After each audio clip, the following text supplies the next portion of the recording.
출애굽한 지 드디어 3개월 만에 시내 광야에 도착을 했습니다. 그리고 그 시내 광야, 즉 그 시내 광야에 있는 시내산 앞에 장막을 쳤습니다.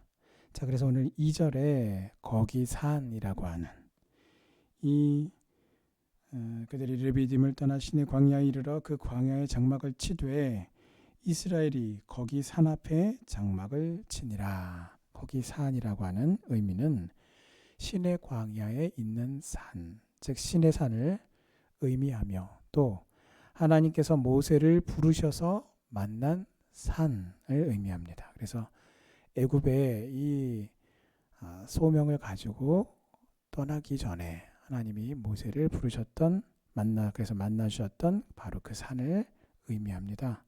또 한 가지는 이제 앞으로 하나님께서 이스라엘 백성들에게 친히 율법을 주실 바로 그 산을 의미하기도 합니다. 자, 시내산, 이제 한글 성경으로 시내산이죠. 영어로 시나이라고 하죠.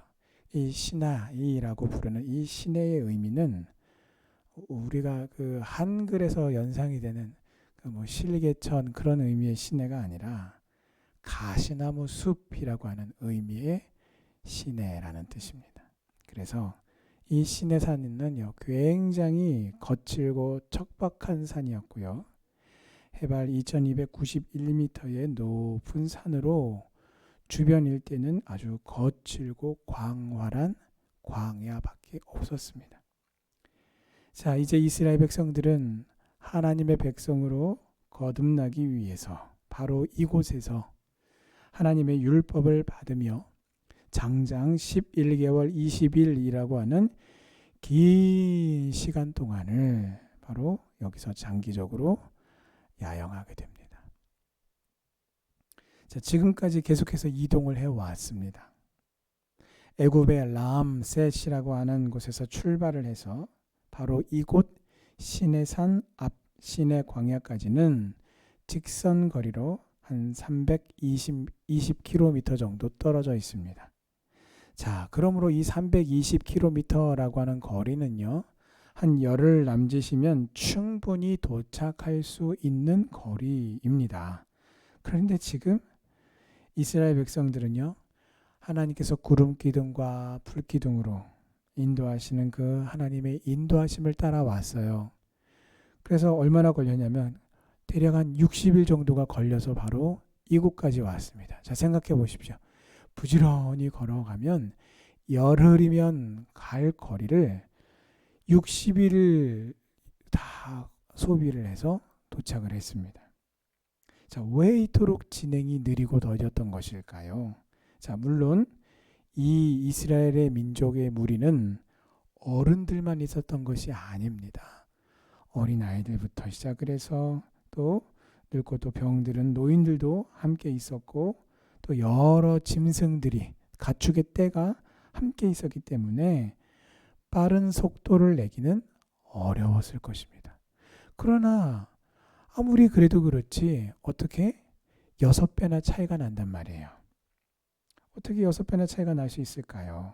자, 그러므로 열흘이면 도착했을 거리를 60일이나 걸렸던 이유는 바로 가장 큰 원인은 하나님의 인도하심에 있습니다. 하나님께서 만약에 이스라엘 백성들을 구원하신 후, 즉 출애굽한 직후에 바로 신속하게 가나안 땅으로 들어가도록 하기 위한 절차를 밟으셨다면 시내산까지는 정말 열흘이나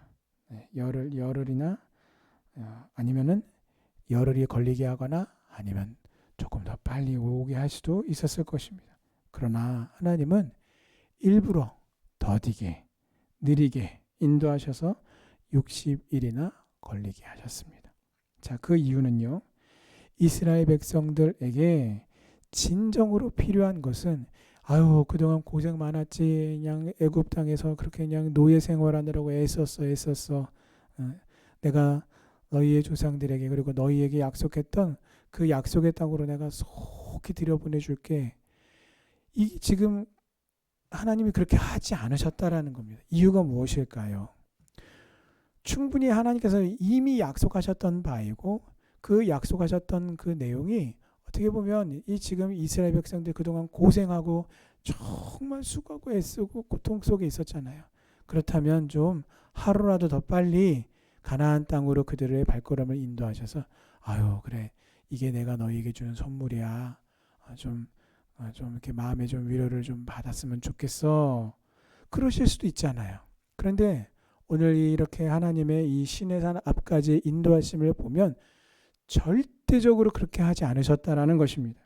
왜 그럴까요? 그것은 지금 현재 이스라엘 백성들에게 절대적으로 그리고 진정으로 필요한 것은 당장 들어가서 살 땅, 하나님께서 약속하셨던 바로 그 축복의 땅이 아니라 그 약속의 땅에 걸맞는 믿음의 백성으로서 거듭나는 것이 가장 급선무였다라는 것입니다. 비록 애굽을 탈출하여서 그들은 자유인이 되었어요. 자유민이 되었음에도 불구하고 그들의 마음과 생각과 삶의 모습들은 여전히 노예의 기질과 근성과 틀을 그대로 지니고 있었습니다. 하나님은 이스라엘 백성들이 애굽의 노예된 모든 것들을 온전히 벗어버리고 이제 하나님을 온전히 믿고 의지하는 믿음의 백성으로서 거듭나기를 간절히 원하셨던 것입니다. 그래서 이 말씀을 통해 여러분 오늘 이 말씀을 통해서 지금 하나님이 왜 이스라엘 백성들을 이렇게 더디게 또한 이렇게 인도하셨는가를 말씀하고 있는 이 말씀을 통해서 오늘 나 자신을 돌아봐야 할 것입니다. 나를 먼저 살펴봐야 할 것입니다. 예수를 믿고 죄사함을 받았으니 여러분 하나님은요 우리에게 영원한 생명과 하나님의 나라를 약속하셨습니다. 여러분 그렇다면 굳이 우리가 정말 이렇게 예수님을 믿고 구원받고 하나님의 나라를 소유하고 영원한 생명을 선물로 받았는데 좋은 날도 있지만 사실 어떻게 보면은 너무 이 세상에서 살아가는 게 너무 힘들고 어려운 부분들도 있단 말이에요. 그러면 차라리 하나님이 애초에 그 선하심을 따라서 그냥 예수 믿는 순간 자동적으로 우리의 생명이 끝나게 하셔서 그냥 못 볼 걸 볼 걸 못 볼 걸 다 보게 하지 마시고 그냥 천국으로 인도하시면은 어떻게 보면 그게 더 낫지 않았을까요? 그런데도 불구하고 예수님을 믿고 구원 얻고 하나님의 나라를 우리에게 선물로 주시고 믿음의 백성으로서 영원한 생명을 소유하게 하셨음에도 불구하고 여전히 이 땅 가운데서 예수 믿고 거듭났음에도 불구하고 내 안에서 죄의 유혹을 따라 욕심을 따라 나를 계속해서 죄를 향해서 유혹하는 이 옛 자아와 이 옛 습성과 함께 더불어서 끊임없이 영적인 싸움을 싸우며 가게 하셨단 말이에요. 그러므로 성도인 나에게 이 믿음을 따라 살아가야 하는 성도인 나에게 지금 진정으로 필요한 것은 내가 무슨 죄를 짓고도 천국에 들어간 것이 아니라 물론 그렇게 우리가 진정으로 회개하면 하나님이 우리 죄를 용서하십니다. 그런데 그것을 악용하는 마음 그런 죄를 더 사랑하고 짓고자 하는 마음에서 비롯된 무슨 죄를 져도 우리는 천국에 가지라는 마음으로 죄를 짓는데 담대한 것이 아니라 천국에 걸맞는 그 하나님의 은혜와 사랑에 걸맞는 믿음의 백성으로서 온전히 거듭나는 것이 우리에게 필요하다라는 것입니다. 그 회심의 역사가 우리의 입술의 고백뿐만 아니라 내 삶을 온전히 주장하고 이끌어 가야 하는 것입니다. 하지만 그것이 얼마나 어려운 것인지 그 영적인 싸움을 싸우며 승리하는 것이 내 힘으로 그것을 감당하는 것이 얼마나 어려운 것인지 내 옛 자아가 그 성화의 그 길에 가장 큰 걸림돌이 됨을 우리는 너무나 잘 알고 있습니다. 그리고 바로 그 잘 알고 있다라고 하는 바로 그 지점이 내가 오늘 하나님 앞에서 통회하고 자복해야 할 바로 그 지점입니다. 자복하고 통회하는 애통하는 마음으로 하나님의 불쌍히 여겨주시는 그 은혜를 우리가 함께 구할 때에 하나님께서 큰 은혜로 우리를 충만케 하실 줄 믿습니다. 자, 하나님은 오늘 5절에서 세계가 다 내게 속했다라고 말씀하십니다. 즉 하나님은 이스라엘만의 하나님이 아니라 하나님은 전 우주의 창조주이시며 소유주이십니다. 자, 그러므로 천지 만물과 모든 족속과 모든 영혼 모든 것이 하나님을 섬기고 복종하는 것은 마땅한 일입니다. 자, 그러므로 우리가 감사한 일이 있을 때 또 기쁘고 즐거울 때만이 아니라 힘들고 괴로울 때 고통스럽고 좌절이 될 때 하나님을 예배함이 마땅한 것입니다. 더 나아가서 이렇게 힘들고 어려울 때에 하나님을 예배하면 하나님이 우리로 하여금 그 모든 고통으로부터 고난으로부터 시험과 환난으로부터 우리를 건져 주시고 위로하시고 용기를 주시며 믿음으로 하나님을 바라볼 수 있도록 도와주십니다.